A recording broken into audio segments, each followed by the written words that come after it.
There is a tiredness that does not come from work, but from being responsible for everyone's emotions. A deep, cellular exhaustion from holding space for a storm that was never yours. And then, one day, something shifts. It's not a loud decision. It's a quiet click inside you. The frantic energy drains away. The constant internal monologue of worry, justification, and planning goes silent. In its place, a strange coldness settles. You look at the phone, and for the first time, you don't feel a jolt of anxiety or a pang of longing. You feel nothing. You hear their name and the usual cascade of emotions, pity, anger, hope, despair, simply doesn't start. There is just a flat, quiet stillness. And in that stillness, another feeling rises, one that is almost more unsettling than the pain it replaced. Guilt. You think to yourself, have I become cruel? Have I lost my empathy? Am I the bad person now? They may even accuse you of it. They might say, you've changed, you're so cold now, and a part of you believes them. Because the warmth you prided yourself on, the kindness that defined you, feels like a distant memory. The room of your heart, once so bright and open, now feels like a locked, cold space. But this is not the story of you becoming a monster. This is the story of a psychological survival mechanism.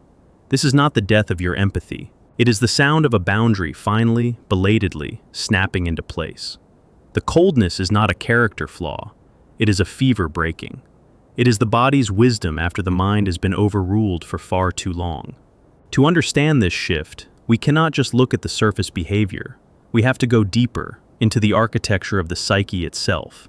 We have to understand why your kindness became a currency and why your compassion became a chain. The pain you endured was not just a series of bad events.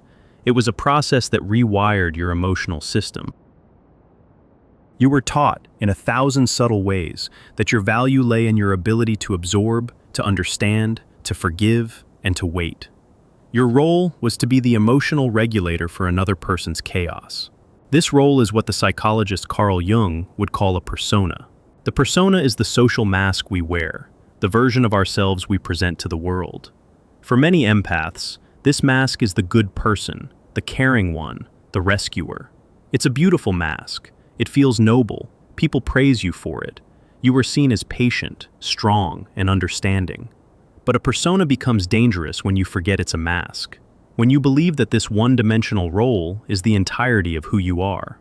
When you are trapped in the persona of the eternal caregiver, any act of self-preservation feels like a betrayal of your very identity. Saying no doesn't just feel difficult. It feels like you are ceasing to be yourself.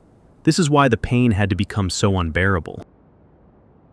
Your psyche had to reach a point of absolute crisis before it could shatter the mask you were hiding behind.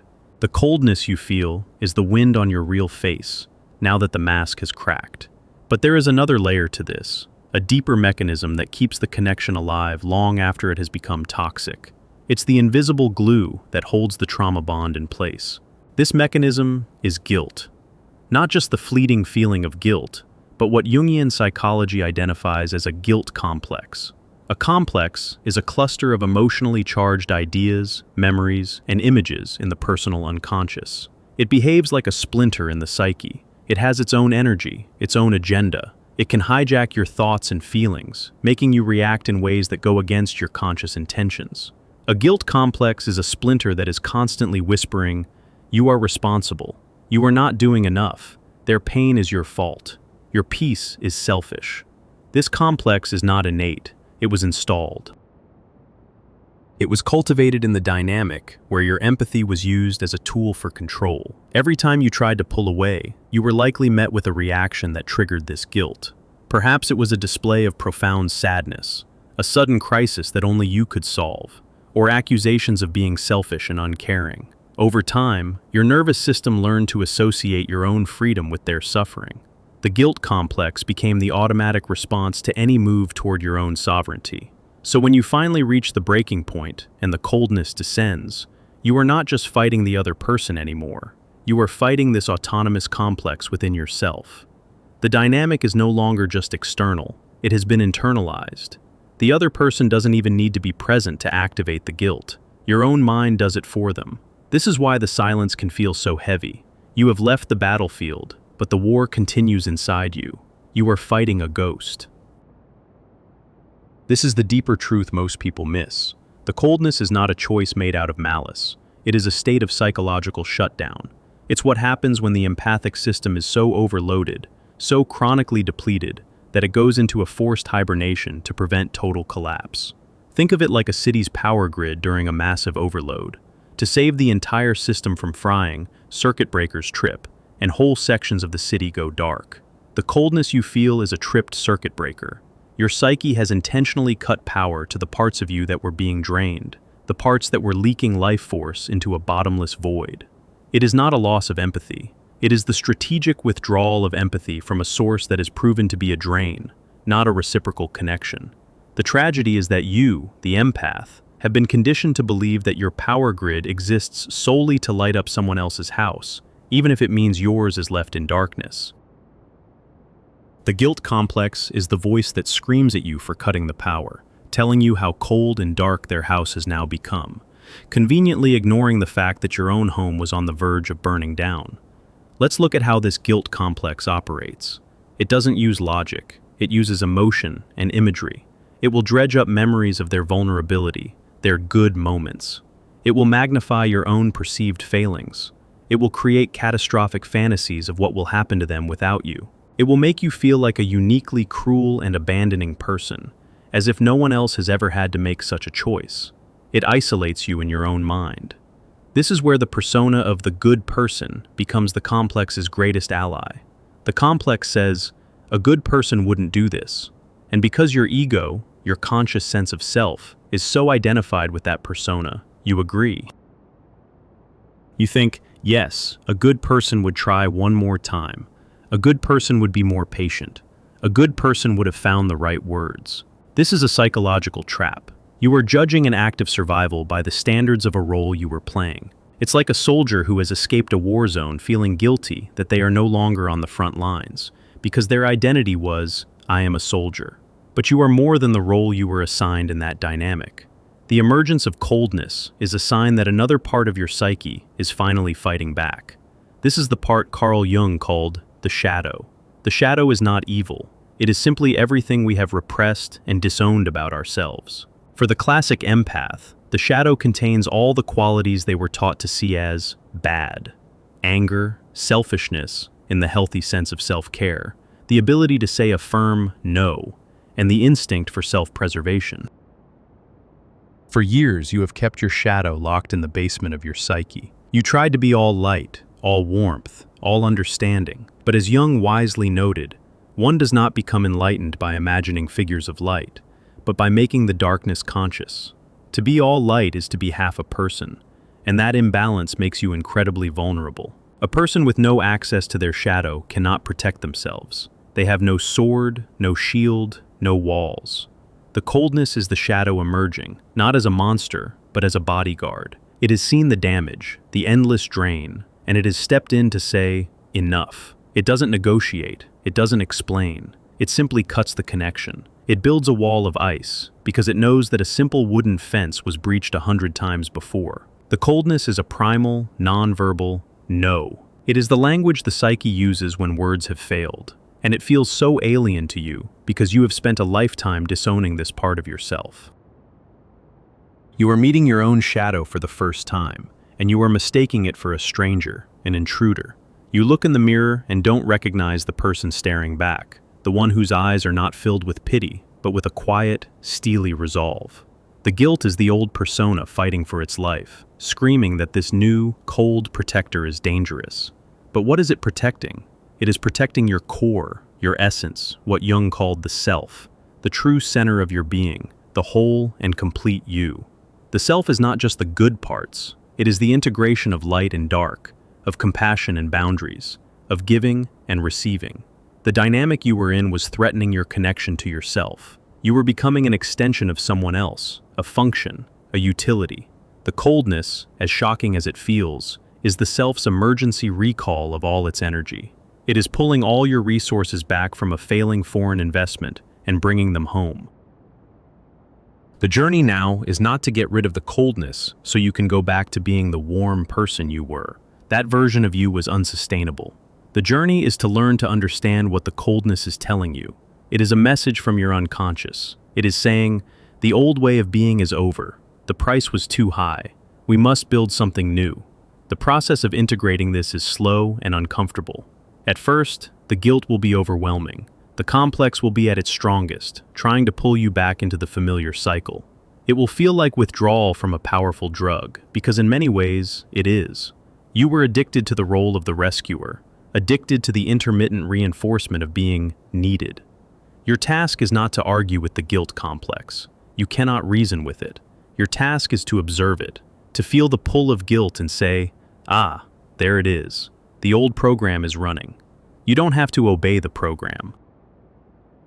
You can simply notice it, like noticing a pop-up ad on a computer screen. You don't have to click on it. This is the beginning of disidentifying from the persona. You start to realize, my ability to feel empathy is a part of me, but the role of the one who always fixes it is not me. That was a job I took, and I am now resigning. As you sit with this new, cold stillness, you will begin to notice other things. You might notice how much quieter your mind is. You might notice that you have energy to read a book or go for a walk. You might notice that the constant, low-grade anxiety that hummed beneath the surface of your life has dissipated. These are the first signs of your nervous system recalibrating. It is learning, slowly, that it doesn't have to be on high alert 24/7. The coldness is also a filter. It shows you who was in your life for your warmth and who is there for you. The person or people who benefited from your lack of boundaries will protest the loudest. They will call you selfish, broken, or cruel. They are reacting to the loss of their supply. But true friends, people who genuinely care for your well-being, might approach with caution and concern, asking, "Are you okay?" They will give you space. They will respect the boundary even if they don't understand it. The coldness reveals the true nature of all your relationships. If this journey of understanding your own patterns is resonating with you, if it's naming something you've felt but never had the words for, take a moment to acknowledge that. You can even write a simple sentence for yourself in the comments, as a declaration to your own psyche. Something as simple as, "I am learning to protect my peace." It is not for anyone else, but an anchor for you. So, what comes after the coldness? This is not a permanent state. It is a psychological winter. The land is fallow, resting, gathering nutrients. You cannot force spring to come. You must allow the winter to do its work. The work of winter is to let things die. The old role, the false identity, the addiction to being needed, the belief that your worth is tied to your usefulness to others. During this time, the focus must shift entirely away from them and onto you. The question is no longer, what are they thinking? What are they feeling? Will they change? The question becomes, what do I need? What does my body feel? What brings a flicker of genuine, quiet joy back into my life? It might be something small, the warmth of the sun on your skin, the taste of your favorite tea, the sound of a piece of music that asks for nothing in return. This is how you begin to cultivate a new kind of warmth. This warmth is not for export. It is not for someone else to consume. It is your own internal hearth. It is the warmth of self-possession, of self-respect. It is a gentle, steady glow, not a raging fire you use to warm a cold and careless world. Slowly, as you tend to this inner hearth, your empathy will return. But it will be different. It will be wise. It will be discerning. It will have boundaries. You will still be able to feel compassion for others, but you will no longer feel responsible for them. You will be able to offer a kind word without offering your entire life force. You will see someone shivering in a storm and be able to offer them a blanket without feeling compelled to set yourself on fire to keep them warm. This is the process of individuation. It is the journey from being half of a dysfunctional whole to becoming a whole individual in your own right. It is painful, and it is often lonely. It requires you to disappoint people. It requires you to sit with your own guilt until it loses its power. It requires you to reclaim the parts of your shadow you were taught to fear. The person who emerges from this winter is not the same one who went in. They are quieter, perhaps, more measured. They don't give their trust away freely. They watch actions more than they listen to words. They are no longer impressed by grand declarations of love or desperate pleas for help. They are impressed by consistency, respect, and reciprocity. They have learned that the most profound act of love is not to lose yourself in another, but to hold steadfast to your own center so you can meet them as an equal. The coldness was never the end goal. It was the emergency brake. It was the desperate, last-ditch effort of your soul to save you from annihilation. It stopped the car from going over the cliff. Now, you are sitting in the silent vehicle, the engine off, the air cold. The work is not to start the car and drive back toward the cliff. The work is to get out of the car, feel your own 2 feet on the ground, and choose a new direction, one that leads you back home, to yourself. So if you are in that cold place now, do not judge yourself. Do not let the whispers of the guilt complex convince you that you have failed. You have not failed. You have survived. This coldness is the sacred ground of your healing. It is the silence in which you can finally hear your own voice again. Trust it. Honor it. It is the beginning of your return. My kindness no longer requires my self-betrayal.